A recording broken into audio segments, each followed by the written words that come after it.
जय हिंद साथियों। सही बच्चे क्या करेंगे, अपना पेपर लेकर बैठेंगे और उसमें देखेंगे आप कौन सा ऑप्शन टिक किए हैं, क्या आपका वो सही है या फिर गलत है। इस साल के जितने भी प्रश्न आए हुए थे बहुत लाजवाब क्वेश्चन थे, यानी कि यदि आप गहराई में जाकर पढ़े होंगे तभी इसका आंसर कर सकते हैं, अन्यथा आप बिल्कुल गलत ऑप्शन चुने हुए होंगे। आइए हम आपको बताते हैं पहला क्वेश्चन क्या दिया था। नीचे दो कथन यक्स और वाई के रूप में दिए गए थे, दोनों कथनों को पढ़िए और सही विकल्प का चयन कीजिए। ऐसा किसी भी वर्ष पेपर नहीं आया था जिसमें दो कथन दिए गए और उसमें से आपको चुनना है कि कौन से कथन सही है और कौन सा निष्कर्ष उनका पालन करता है। पहली बार ऐसा क्वेश्चन आया हुआ है। आइए जान लेते हैं। पहला दिया गया है कि फ्रांस में निरंकुश राजतंत्र था, बिल्कुल सही है। और फिर यहाँ पर अगला दिया है प्यारे साथी, 1789 में फ्रांसीसी क्रांति हुई, ये भी बिल्कुल सही दिया गया। आइए अब आंसर को आप पढ़िए। आंसर किस प्रकार दिया गया था। यक्स और वाई दोनों सही हैं, बिल्कुल यहां तक तो सही है। यक्स वाई का परिणाम है, आइए यहां पर देखिए। यक्स जो है क्या वाई का परिणाम है, बिल्कुल गलत है। यहां पर दिया होता वाई यक्स का परिणाम है तब बिल्कुल सही होगा आपका ऑप्शन। आइए ढूंढते हैं। यहां पर बी में देखिए यक्स और वाई दोनों सही हैं, बिल्कुल यहां पर सही है। वाई यक्स का परिणाम है, बहुत सही। यानी कि 1789 में फ्रांसीसी क्रांति हुई, अब फ्रांस में निरंकुश राजतंत्र था, यानी कि वाई का परिणाम जो है वो क्या है, यक्स है। तो राइट आंसर कौन सा, बी। यदि आपने बी चुना होगा तो आप बिल्कुल सही आंसर किए हैं। यदि बी के सिवा कोई ऑप्शन आप अलग चुने होंगे तो एक नंबर आपका गया। आइए दूसरे प्रश्न की तरफ चलते हैं कि अगला प्रश्न क्या पूछा गया था। प्रश्न नंबर 2, 1871 में काइजर विलियम प्रथम को किस साम्राज्य का सम्राट घोषित किया गया था। यदि आप पढ़े होंगे, यदि इस चैनल पर आप कभी भी पढ़े होंगे तो ये आपको पढ़ाया गया था, आप इसका बिल्कुल सही आंसर किए होंगे। तो जर्मनी विकल्प नंबर सी होता है बिल्कुल राइट आंसर। जर्मनी जितने बच्चे बताए बिल्कुल सही आंसर किए हैं। एक क्या लाजवाब प्रश्न है। कई बार हम आपको बताएं कि इंपॉर्टेंट की श्रेणी में इसको रखिए, प्रश्न पूछ भी लिया गया, प्रत्येक वर्ष ए एग्जाम में पूछा जाता है। प्रश्न बहुत लाजवाब है। कार्न लाज समाप्त करने का मुख्य कारण क्या था। तो राइट आंसर इसका क्या हो जाएगा, उद्योगपतियों एवं शहरी जनता का विरोध। जितने बच्चे डी आंसर किए होंगे वो बिल्कुल सही आंसर किए हैं। यदि आप इसके सिवा कोई और ऑप्शन चुने होंगे तो एक नंबर आपका फिर गया। ठीक है, आशा करते हैं कि आप वही ऑप्शन चुने होंगे जो हम यहाँ पर आपको बता रहे हैं। आइए नेक्स्ट क्वेश्चन की तरफ हम लोग बढ़ते हैं। अगला प्रश्न क्या दिया गया था। दिया गया निम्नलिखित में से किसको ब्रिटेन वुड्स की जुड़वा संतान कहा जाता है। अंतरराष्ट्रीय मुद्रा कोष और विश्व स्वास्थ्य संगठन, विश्व व्यापार संगठन और IMF, विश्व बैंक और IMF, या फिर उपर्युक्त में से कोई नहीं। तो राइट आंसर इसका बिल्कुल सही होगा, विश्व व्यापार संगठन और IMF। जितने बच्चे बी यानी कि बी चुने होंगे वो बिल्कुल सही आंसर किए। बी विकल्प आपका एकदम राइट आंसर हो जाता है। नेक्स्ट क्वेश्चन, प्रश्न नंबर 5, गुलामगिरी में किस समस्या का उल्लेख किया गया। कितनी बार हम आपको बताएं कि गुलामगिरी जो है भैया, गुलामगिरी आप जानते हैं एक क्या हो जाती है, पुस्तक यानी कि किताब हो जाती है। और पूछा गया कि इसमें किसका उल्लेख किया गया है, यानी कि वर्णन किया गया है। तो जाति प्रथा विकल्प नंबर डी बिल्कुल सही आंसर हो जाता है। बहुत बच्चे छुआछूत बताएं जो बिल्कुल गलत आंसर है। विधवा विवाह बिल्कुल गलत है, बाल विवाह बिल्कुल गलत है। राइट आंसर आपका डी हो जाता है, डी विकल्प एकदम सही आंसर हो जाता है। चलें आइए अगला प्रश्न क्या पूछा गया था देख लेते हैं हम लोग। पूछा गया है कि निम्नलिखित में से कौन सा भारत में सर्वोच्च, सर्वोच्च यानी कि बड़ा, भारत में कौन सबसे बड़ा है। ऑप्शन के हिसाब से आपको बताना है, संसद, संविधान, कार्यपालिका या फिर न्यायपालिका। अच्छा देखिए आप थोड़ा, यदि इसमें एक लॉजिकल प्रश्न था, लॉजिकल प्रश्न पूछा गया था, यदि आपको आंसर नहीं पता है फिर भी आप लॉजिक के हिसाब से इसका आंसर बता सकते थे। देखिए संसद, कार्यपालिका, न्यायपालिका किसके हिसाब से चलेंगे, तो संविधान के हिसाब से ही चलेंगे। तो संविधान बिल्कुल राइट आंसर हो जाएगा, यानी कि सबसे बड़ा कौन हो जाता है, संविधान हो जाता है। आइए 7 की तरफ बढ़ते हैं। अगला प्रश्न पूछा गया था कि भारतीय संविधान के बारे में कौन सा कथन गलत है। अब देखिए यदि जो बच्चे प्रश्न अधूरा पढ़े होंगे। यहां पर पूछा गया गलत है। बहुत बच्चे ऐसे होंगे जो अधिकतर इस प्रश्न में गलतियां की होंगी, क्योंकि वो सुने हो, जल्दी में पढ़ते हैं भारतीय संविधान के बारे में कौन सा है, यानी कि गलत नहीं देखे है पर आ गए, जो बिल्कुल गलत ऑप्शन चुने होंगे। पूछा गया कौन सा भारतीय संविधान के अनुसार गलत है। आइए, यह धर्म के आधार पर भेदभाव की मनाही करता है, बिल्कुल सही है। गलत आपको बताना है, सही नहीं बताना है, गलत कौन सा है। फिर पूछा गया है यहां पर, यह एक धर्म को राजकीय धर्म में धर्म मानता है। अच्छा रुकिए, इसको आप थोड़ा टिक करके रखिए, इसको आप टिक करके रखिए, क्योंकि और हमें ऑप्शन दिखना है। यदि इससे बेटर, इससे अच्छा कोई और ऑप्शन दिखाई देगा तो वो भी बिल्कुल सही हो जाएगा।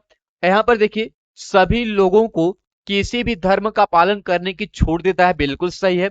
चाहे आप कोई भी धर्म अपनाएं, आप बिल्कुल स्वतंत्र हैं, आप बिल्कुल उस धर्म को अपना सकते हैं, ठीक है। किसी धार्मिक समुदाय में सभी नागरिकों को बराबरी का अधीन है, यानी कि आप जानते हैं चाहे आप किसी भी धर्म से हैं, चाहे आप किसी भी समुदाय से हैं, आपको बराबरी का हिस्सा दिया जाता है, ये संविधान कहता है। तो ये भी बिल्कुल क्या हो जाता है, सही। तो विकल्प नंबर बी एकदम करेक्ट आंसर हो जाता है। यह एक धर्म को राजकीय धर्म का मान्यता नहीं देता है, ये बिल्कुल गलत है, ठीक है। नेक्स्ट क्वेश्चन आप सभी के सामने पूछा गया है, निम्नलिखित में से कौन सा लोकतंत्र का मूलभूत सिद्धांत है। लोकतंत्र का, यह व्यक्ति का शासन है। अच्छा सही तो है ये भी। वंशानुगत मानदंडों का शासन है।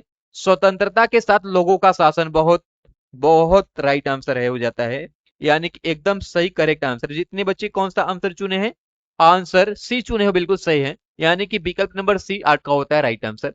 9 की तरफ बढ़ते हैं, राजनीतिक दलों के सामने कौन सी चुनौतियां हैं। जितने भी राजनीतिक दलें होती हैं उनके सामने कौन कौन सी चुनौतियां हैं। देखिए, आंतरिक लोकतंत्र का न होना, बहुत सही, ये भी एक चुनौती है। राजनीति पार्टियों के सामने ये भी एक चुनौती हो जाती है, ये बिल्कुल सही। परिवारवाद, ये भी चुनौती है। धन और अपराधी तत्वों का प्रभाव, ये भी चुनौती। तो राइट आंसर कौन सा होगा, इनमें से सभी। इनमें से सभी जितने बच्चे किए होंगे वो बिल्कुल सही किए हैं। आप मिलाते रहेंगे, जोड़ते रहेंगे, कितने प्रश्न आपके सही हुए हैं। आइए 10 की तरफ। ये प्रश्न अधिकतर बच्चे गलती किए होंगे, प्रश्न एकदम महत्वपूर्ण है। अधिकतर बच्चे गलती किए होंगे, सही आप बताइएगा, इसमें कौन सा ऑप्शन आप चुने हैं। पूछा गया है, महिलाओं को नारी शक्ति वंदन अधिनियम 2023 के अनुसार कहां आरक्षण नहीं दिया गया। यानी कि नारी शक्ति वंदन अधिनियम 2023 के अनुसार महिलाओं को किसमें आरक्षण नहीं दिया गया। बहुत लाजवाब प्रश्न है, ऑप्शन भी काफी नजदीक रखे गए हैं। आप कौन सा ऑप्शन चुने हैं, आइए हम बताते हैं। लोकसभा में, राज्यसभा में, विधानसभा में, या फिर दिल्ली विधानसभा में। देखिए, हमारे अनुसार इसका राइट आंसर क्या होगा, राज्यसभा, यानी कि विकल्प नंबर बी। आप बताइए यह, इस प्रश्न का आप कौन सा आंसर चुने हैं। आइए बढ़ते हैं किसकी तरफ, 11 की तरफ। अगला प्रश्न दिया गया, चिपको आंदोलन का उद्देश्य। देखिए, कई बार ये प्रश्न पूछा गया, हम तो ये जानते हैं कि ये प्रश्न प्रत्येक वर्ष पूछा जाता है, प्रत्येक वर्ष। और ऐसा कोई बच्चा होगा नहीं जो गलत करेगा। चिपको आंदोलन वन संरक्षण से हो जाता है संबंधित। प्रश्न नंबर 12, निम्नलिखित में से आधारभूत खनिज को छाटिए। सोना, चांदी, तांबा, लौह अयस्क एकदम सही हो जाता है आधारभूत खनिज। आइए तुरंत हम लोग फटाफट आगे बढ़ते हैं।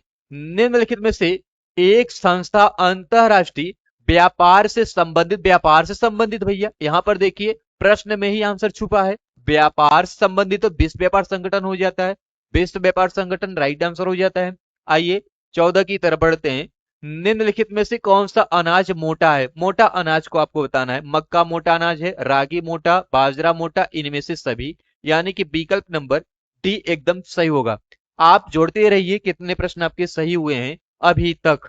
प्रश्न नंबर 15, भारत का कौन सा शहर इलेक्ट्रॉनिक राजधानी है भैया। इलेक्ट्रॉनिक राजधानी आपको बताना है बेंगलुरु, एकदम करेक्ट आंसर हो जाता है। बहुत बच्चे इसमें भी गलतियां किए होंगे, आप मिलाते रहिए। ये प्रश्न बहुत लाजवाब था।